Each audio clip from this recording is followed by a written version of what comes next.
You can just call me Liam. Sorry, it's a gaming channel I had set up, so it's just under a different name. All good, Liam. Um, Now, let me just say this, because there might be some other people. We'll just have quick chats. You got a question or a comment, we'll respond to you. We'll move on just to set this up for everybody else. If other people want to get involved, head to Discord now. I've put the links in the chat. Sorry about that, Liam. What's up?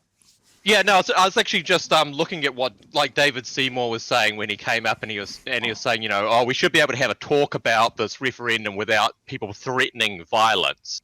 And it really reminded me of something that JFK said. You'll know the quote. It's those who make peaceful revolution impossible make violent revolution inevitable.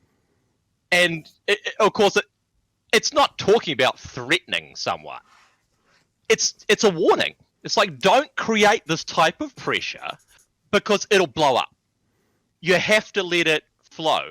And so I looked at that and I was like, why does he not understand this? And I thought, well, okay, his philosophy is each person is responsible for their own actions. So if he throws the hand grenade in and that causes trouble, then he can point at those other people and say, oh, well, they didn't take personal responsibility. That was on them. They're the criminals. They did it. I thought that sort of makes sense under his perception. It's not my perception, but that's what he believes, right? Mm. But then after Chloe came out and made her chant and did her chant, and we could talk about the issues around that, and maybe she shouldn't have said that, and maybe that could be inflammatory. Like, it doesn't inflame me, but it only takes a small group of people to think, oh yeah, let's go ahead and do something, and then you've got a problem. And we saw like the Israeli flag being burned and all this, and like, if I was Jewish or if I was Israeli, like, that would probably freak me out pretty quickly, because again, even if the people doing that are like, no, we actually just meant the Israeli government, we just meant these specific people, it only takes a small group. But then the ACT Party has come out and said, well, hold on, that could be inflammatory and that might do this and that, and you shouldn't be doing that. It's like, well, hold on, do you understand this or do you not? Right, Liam, it's the exact point we made last night. When, again, Marty, your show was a great source of resource for us. When Brooke Van Velden came out, and I'll probably get it right because I said it 3 times. It's something like, we shouldn't be using divisive words that might cause division. Chloe, leaders shouldn't be doing that. And our question was, so I therefore think the treaty referendum's off. Is it ACT Party? Marty, your thoughts? So Liam, we'll let Marty jump in. Really, look, excellent point raised, Liam. You're absolutely right. I think that there is that kind of intellectual disconnect in terms of the values, because these values are very based on feelings and not a hell of a lot of rational thought.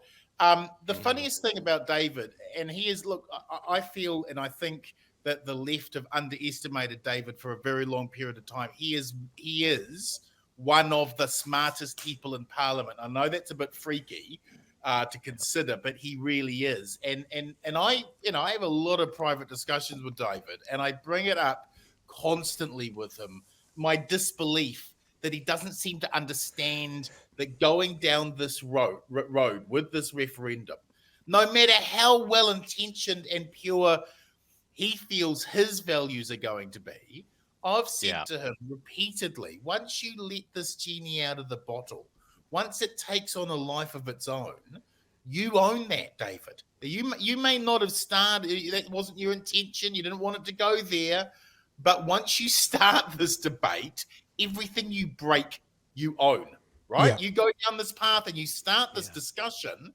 with the kind of rhetoric that could really hurt and damage New Zealand, it's on you. You may not have had the intentions, and you might be coming to this from a purely academic perspective, but it's on you. I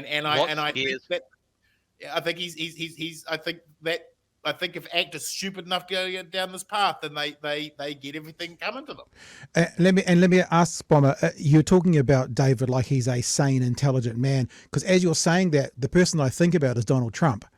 And all the stuff that flowed on from Donald Trump from his very first, they're sending over their worst people, their rapists, their everything that flowed from there goes back to Donald Trump. Everything, all the MAGA bullshit now flows back to that man, except he seems to be a narcissist that doesn't care.